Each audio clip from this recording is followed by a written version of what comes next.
सुरेंद्र दुबे बनाने में अगर किसी का हाथ है तो पत्रकारों का हाथ है, इसलिए मैं आपका स्वागत करता हूँ।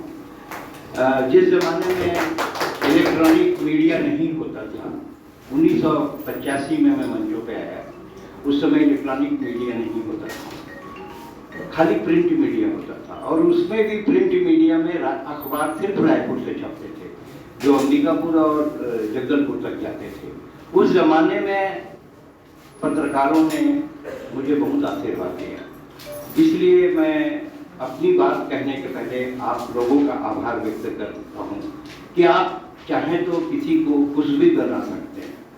आपको ईश्वर ने इतनी शक्ति दी है कि आप एक गांव बेमेतरा के रहने वाले एक छोटे से कवि को आप लोगों ने मिलकर, आप लोगों की पत्रकारिता ने मेरी हेडलाइन चला के, मेरी लाइन चला के मुझको पद्मश्री तक पहुंचाया, इसलिए मैं आपका आभार व्यक्त करता हूँ। अब रहा मेरे छोटे भाई और मेरा बेटा है, ये लोग बड़ा पवित्र काम कर रहे हैं, एक यज्ञ है ये कवि सम्मेलन। बाल बलिदान इतना बड़ा है, ये 4 पंक्तियां मैं आपके सामने रखता हूँ, इस पंक्ति को अगर चाहे तो आप इस्तेमाल करें कि हम कर्जा खाए बैठे हैं गुरु गोविंद सिंह की संतानों का। हम उसी कर्जा को मुक्त करना चाहते हैं युवा शक्ति। हम कर्जा खाए बैठे हैं गुरु गोविंद सिंह की संतानों का। हम क्या मूल्य चुकाएंगे इनके आंखों के पानी का, जिनकी पूजा करते हैं आजादी के आधारों में, जिनके 2-2 बेटे चुन गए दीवारों में। आज अगर हम उनका स्मरण करते हैं, एक सिख बंधु भी बैठे हैं, उनकी पगड़ी को गलत तो नहीं होती है कि नहीं है? अच्छा, ठाकुर हैं, ठाकुर और सिख तो सालू भाई होते हैं, कोई दिक्कत नहीं, शक्तिशाली होते हैं भैया, इन लोगों को बच्ची लेना, ठाकुर मतलब तो हल्का बोलता नहीं होता। तो ये जो समारोह है, क्योंकि मैं डिजिटल खिड़की से हूँ, डिजिटल खिड़की कुमार विश्वास की संस्था है और कुमार मेरे अच्छे पारिवारिक मित्र हैं। उनकी भी इच्छा थी कि मैं आप लोगों के बीच इस बात पर कहूँ कि हम इस आयोजन को क्यों कर रहे हैं। ये भी एक सौभाग्य है या ये कहिए कि एक संयोग है कि 25 तारीख को अटल जी का जन्मदिन है और 26 तारीख को अटल जी के अनुयायी, उनके रास्ते पे चलने वाले मोदी जी का संकल्प है जो ये कवि सम्मेलन के रूप में कर रहे हैं। जितना सहयोग आप देंगे उतना इन बच्चों का मन बढ़ेगा, मनोबल बढ़ेगा, और ऐसे सांस्कृतिक और क्रिएटिव कार्यक्रम रायपुर शहर की शान है, छत्तीसगढ़ की शान है, जो उज्ज्वल दीपक ने, श्रीवास्तव ने, आशुतोष दुबे, हम सोचिए हम उस जमाने में पैदा हुए, गांव बेमेतरा, अब तो जिला बन गया, अब गांव था। कभी हमने कभी जिंदगी में नहीं सोचा था कि हम किसी बड़े मंच में कविता पढ़ेंगे या हम कभी अमेरिका जाएंगे। हमारे लिए सब एक सपना था, कभी देखा नहीं। मैं आपको बताता हूँ भाई साहब, आपको बड़ा आश्चर्य होगा। छन्नूलाल शर्मा गुरुजी सरदा वाले, वो मेरे को पढ़ाए, आप तो जानते हैं, उनका निधन हो गया, उनके बच्चे हैं, वो पढ़ाए। और जब मैं माइक में खड़ा हुआ तो मेरा पैर कांप रहा था, जैसे इनका कांप रहा है।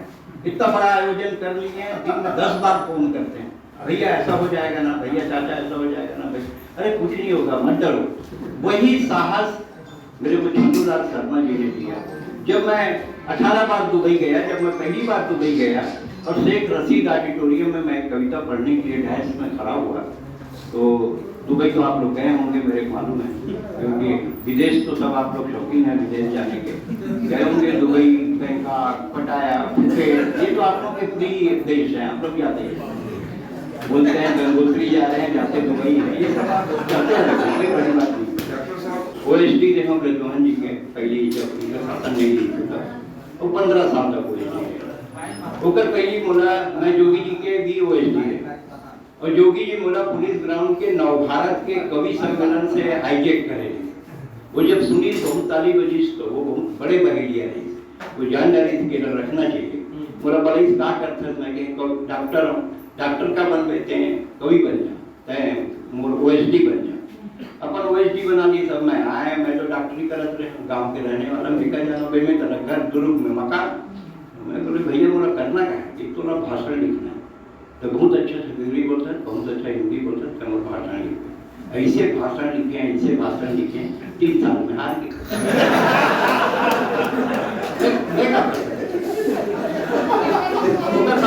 डॉक्टर रमन सिंह, वो तो मुझसे 1 साल सीनियर पढ़े रही थे, उन्होंने कि क्या कर जब हम लेकर भाषण लिखे वो हार कर इन्हें के तो यही ला और तो मोरा भाषण नहीं, लेकिन मैं तो लिखे भाषण ला अमन सिंह से चेक करवाऊं, तो चेक करवाई तो 15 साल रही गए।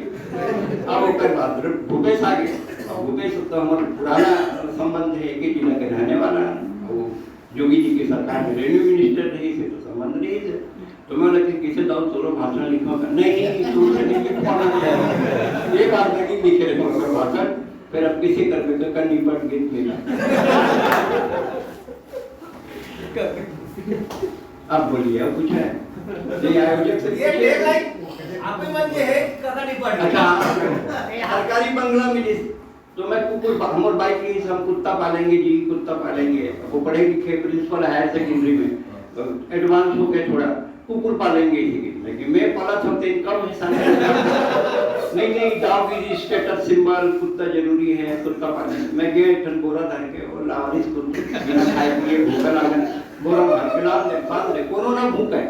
एक करिया कुकुर बीच में डायल टोन है, तो मैं घंटी एक तख्ती लगा दे, कुत्तों से सावधान, काला कुत्ता खतरनाक है। एक जन घंटी बजे कहा है कि सही है इसका।